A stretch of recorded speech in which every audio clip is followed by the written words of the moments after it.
دوستان امروز با این دولت‌دستای زیبا یه شوربای خیلی خوشمزه میخوایم درست کنیم. خیلی تمیز شستمشون، گذاشتم که تا بپزه.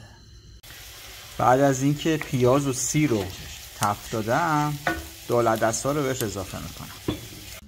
خب ادویه همیشه باید باشه، اصلا نباشه طعم نداره غذا، که اضافه بکنیم به دولت‌دستمون برای شوربا. شامل پونه، فلفل سیاه، زردچوبه، تخم گیچنیز که پودرش کردم، فلفل قرمز، سماق که فوق‌العاده عالیه. این آخری هم میشه پاپریکای دودی که 100% پیشنهاد میکنم بهتون. رب و ادویه هم اضافه کردم به پیاز و سیرمون که وقتشه که الان اضافه کنیم دولت‌دستمون رو.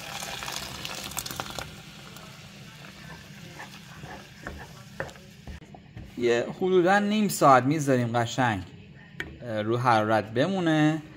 به بافت مخملی که رسید با گوشتکوب برقی همه رو مخلوطش میکنیم.